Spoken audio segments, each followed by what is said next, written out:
Read, think, digest and make it an integral part of your life. पुस्तक परिचय चॅनलमध्ये आपल्या सर्वांचं स्वागत आहे. सांगायला खूप आनंद वाटतोय की यूट्यूब चॅनलवर मी 2020 पासून काम करीत आहे. 5 वर्ष जवळजवळ चॅनलला पूर्ण झालेले आहेत आणि आत्ता 1 डिसेंबर 2025 रोजी माझं चॅनल हाफ मॉनिटाईज झालेलं आहे. हाफ मॉनिटायझेशन म्हणजे काय, तर 500 सबस्क्रायबर आणि 3000 तासाचा वॉच टाईम आवश्यक असतो. त्यासाठी 365 दिवसांमध्ये तो पूर्ण झालेला आहे. आणि म्हणून आजचा व्हिडिओ खास करावासा वाटला की जेणेकरून तुमच्या सगळ्यांचे आभार मानावेत. तुम्ही सगळ्यांनी जे प्रेम दिलं त्याबद्दल तुमचे अगदी मनापासून आभार. आता माझा चॅनल मॉनिटाईज व्हायला, हाफ मॉनिटाईज व्हायला 5 वर्ष का गेली? कोणत्या अशा मी चुका केल्या की जेणेकरून ज्यांना असं वाटतंय की आपण यूट्यूब चॅनल सुरू करावा त्यांच्यासाठी उपयोगी पडावं, म्हणून माझ्या चुका आज मी तुमच्याशी शेअर करणार आहे. की पहिली गोष्ट, मी ज्यावेळी व्हिडिओ बनवत होते, व्हिडिओ बनवल्यानंतर अपलोड करून झाल्यानंतर लगेचच तो आपले जवळचे नातेवाईक, मित्रमैत्रिणी सगळ्यांना शेअर करायचा. आणि असं केल्यामुळं माझा जो व्हिडिओ आहे त्याची एक्सटर्नल रीच जास्त होत होती. ज्यांचं चॅनल आहे त्यांना आता ते समजत असेल की YT स्टुडिओमध्ये आपल्याला आपल्या चॅनलची रीच म्हणजे आपले व्ह्यूज कुठून आलेले आहेत ते समजतं. आणि मग असं सगळ्यांना फटाफट शेअर केल्यामुळं माझ्या व्हिडिओचे एक्सटर्नल व्ह्यूज वाढत होते आणि त्यामुळं व्हिडिओ माझा पुढे जात नव्हता. म्हणजे एक गोष्ट लक्षात ठेवायला हवी की ज्यावेळी आपण व्हिडिओ अपलोड करतो त्यावेळी कमीत कमी 2 दिवस तरी कोणाला शेअर करू नका. कारण काय होतं, आपल्याला वाटतं की आपली जवळची लोकं आपल्याला सपोर्ट करतील, पण तसं होत नाही. त्याचा उलट आपल्या चॅनलवर वाईट परिणाम होतो. कारण उगाचच आता पाठवला आहे आपल्या मैत्रिणींनी व्हिडिओ म्हणून ओपन करणार, 1-2-3 सेकंद बघितल्या सगळं करणार, बंद करून टाकणार आणि यामुळं आपला व्हिडिओ पुढे जात नाही. त्यामुळं शक्यतो कोणाला शेअर करू नका. अगदी तुम्हाला खात्री असेल की या मैत्रिणीला मी शेअर केल्यानंतर ती मैत्रीण माझा व्हिडिओ पूर्ण बघणार आहे, तिला त्याची आवड आहे, तर नक्की शेअर करा. पण शक्यतो ज्यावेळी आपण व्हिडिओ अपलोड करतो त्यावेळी 2 दिवस तरी कोणाला शेअर करू नका. मी तर सगळ्यांना शेअर करून स्टेटसलासुद्धा टाकत होते आणि त्यामुळं एक्सटर्नल सोर्स जास्त झाला आणि कुठलाच व्हिडिओ माझा पुढे गेला नाही. दुसरी गोष्ट आहे की मला काय झालं होतं, 10 वर्ष माझं वाचन झालेलं होतं, काहीतरी करायचंच होतं आणि त्यामध्ये पहिला व्हिडिओ श्यामची आई बनवला आणि सगळ्यांचा चांगला रिस्पॉन्स आल्यामुळं जी काही सगळी वाचलेली पुस्तकं होती त्या सगळ्या पुस्तकांचे कधी एकदा व्हिडिओ बनवते आहे आणि सगळ्यांपर्यंत पोहोचवते आहे अशी गडबड मला झाली. आणि मग मी दिवसाला एकच नाही, दिवसाला 2-2 व्हिडिओसुद्धा टाकलेले आहेत. आणि सतत व्हिडिओ टाकत राहिल्यामुळं, दिवसाला 2-2, 3-3 व्हिडिओ मी टाकल्यामुळं व्हिडिओची रीच कमी झाली. कारण काय आहे, लोकांकडे एवढा वेळ आहे का? आणि यूट्यूबवर किती आहेत, बाकीचे क्रिएटर किती आहेत? मग आपलाच व्हिडिओ आपण जर दिवसाला 2-3 व्हिडिओ टाकले तर आपले व्हिडिओ लोक बघतील का? याउलट आपण जर आठवड्यातून एकदा, 15 दिवसातून एकदा किंवा ठराविक वेळी ठराविक दिवशी टाकला तर नक्कीच आपल्याला ऑडियन्स मिळेल. त्यामुळं दुसरी चूक ही करू नका की रोज व्हिडिओ टाकण्यापेक्षा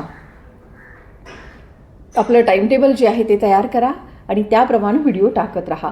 तिसरी चूक आत्ताच सांगितलं त्याप्रमाणे क्वालिटीकडं मी लक्ष दिलं नाही. जे काही वाचलेलं आहे, जी पुस्तकं वाचलेली आहेत ती भराभर लोकांपर्यंत पोहोचवायची याकडे लक्ष दिलं, म्हणजे क्वालिटी मेंटेन मी केली नाही. याउलट मी जर काय केलं असतं तर एकाच पुस्तकाचा व्यवस्थित जे मी बोलणार आहे, सारांश मी जो काढलेला आहे तो जर अनेक वेळा वाचून बायहार्ट केला असता, त्याचबरोबर मी ज्यावेळी बोलते आहे त्यावेळी त्याची रिटेक घेतली असते, पहिल्यांदा बोलली चूक झाली, चला पुन्हा दुसऱ्यांदा बोललं असतं, तर असा इझिली आत्ता मी जशी बोलते आहे, आत्ता मी हे का बोलते आहे, कारण 5 वर्ष माझ्या चॅनलला पूर्ण झालेली आहेत. मग मी त्यावेळी जर असे प्रयत्न केले असते रिटेक घेऊन तरी माझ्या व्हिडिओची क्वालिटी आणखी जरा चांगली झाली असती. जर तुम्ही व्हिडिओ माझ्या चॅनलवर जाऊन जुने व्हिडिओ बघितलं तर तुमच्या ते लगेच लक्षात येईल किती बोलण्यामध्ये फरक आहे ते. त्यामुळं आपण क्वांटिटीकडे लक्ष देण्यापेक्षा चांगल्या क्वालिटीचा व्हिडिओ आपण कसा बनवू त्याचा विचार करा आणि आठवड्यातून एक जरी व्हिडिओ टाकला तरीसुद्धा ते चालू शकेल. त्यानंतर माझे व्हिडिओ जर तुम्ही बघितले सुरुवातीचे तर तुम्हाला कोणत्याही व्हिडिओला थंबनेल किंवा व्हिडिओच्या आतमध्ये कोणतंच एडिटिंग दिसणार नाही. अगदी मी व्हिडिओ चालू केलेला आणि बंद केलेले सुद्धा तुम्हाला समजेल की कॅमेरा चालू केला आणि कॅमेरा बंद केला आहे. म्हणजे कोणत्याच प्रकारचं एडिटिंग आणि थंबनेल मी ॲट्रॅक्टिव्ह बनवत नव्हते, अजूनही बनवत नाही आहे, कारण मला त्याची आवड नाही आहे. हे ज्याला यूट्यूब चॅनल प्रोफेशनली चालवायचं आहे ना त्यांनी पहिल्यांदा ही गोष्ट शिकून घ्या, थंबनेल कसे बनवायचे, की जेणेकरून जे यूट्यूब स्क्रीनवर आलेलं थंबनेल आहे ते बघून लोक लगेचच त्यावर क्लिक करतील. अशी थंबनेल पहिल्यांदा बनवायला शिका. त्याचबरोबर आपण जे व्हिडिओ बनवणार आहेत त्या व्हिडिओमध्ये एडिटिंग जर छान केलं, वेगवेगळी चित्र ॲड केली, वेगवेगळं ॲनिमेशन त्यामध्ये टाकलं, टेक्स्ट वेगवेगळ्या पद्धतीनं ॲड केले तर मग काय होतं, बघणाऱ्याला तो व्हिडिओ आणखी बघावासा वाटतो. आणि आत्तासुद्धा बघा मी एकतर्फी बोलते, मग फक्त बोलत असेल तर मग कंटाळा येतो आणि एक 2 मिनिट व्हिडिओ बघून बघणारा बंद करून टाकतो. त्यामुळं ज्यांना प्रोफेशनली यूट्यूब चॅनल चालवायचं आहे ना त्यांनी ही गोष्ट लक्षात ठेवा की पहिल्यांदा थंबनेल आणि एडिटिंग शिकून घ्या, त्याचा तुम्हाला नक्कीच फायदा होईल. त्यानंतर आणखी एक महत्त्वाची सगळ्यात मोठी चूक, शॉर्ट्स व्हिडिओ खूप टाकले. शॉर्ट्स व्हिडिओ जे आहेत त्याचा वॉच टाईम मॉनिटायझेशनसाठी ग्राह्य धरला जात नाही. शॉर्ट्सनी जर तुम्हाला चॅनल मॉनिटाईज करायचं असेल तर त्याचा क्रायटेरिया वेगळा आहे.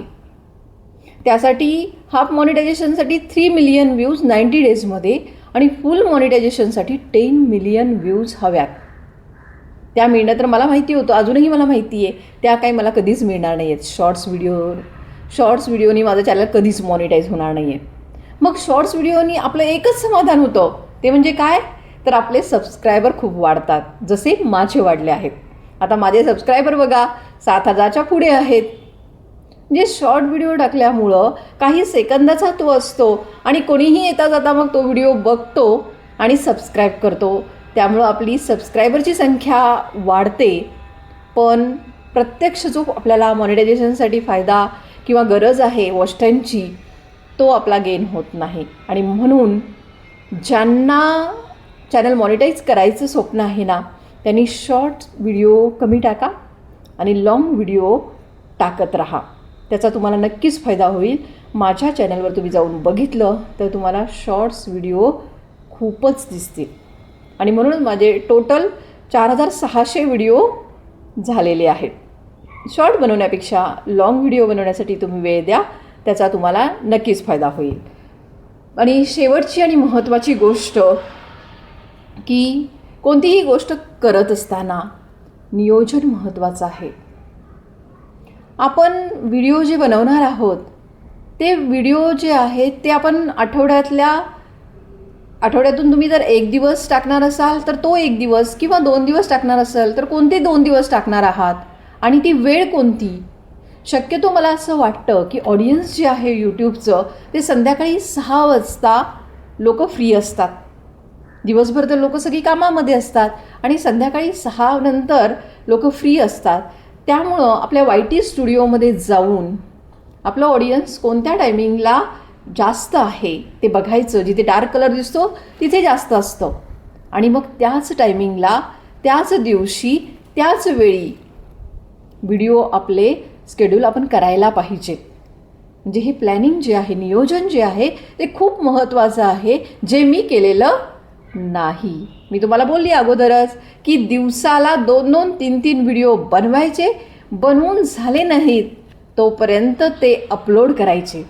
म्हणजे असं केल्यामुळं मला 5 वर्ष माझी गेलेली आहेत. आणि खरं सांगू का, मॉनिटायझेशन झाल्यानंतर हे आपल्या अगोदरचे व्ह्यूज जे आहेत त्याच्याबद्दल आपल्याला 1ही रुपया मिळणार नाही.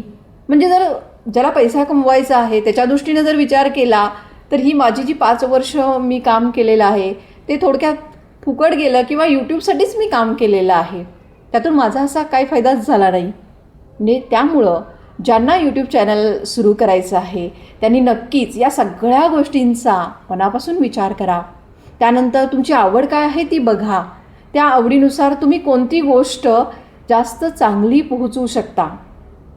ऑडियन्सला काय आवडतं यापेक्षा मला स्वतःला काय आवडतं याचा विचार करा आणि त्या विषयानुसार तुम्ही किती व्हिडिओ बनवू शकता हे अगोदर ठरवा.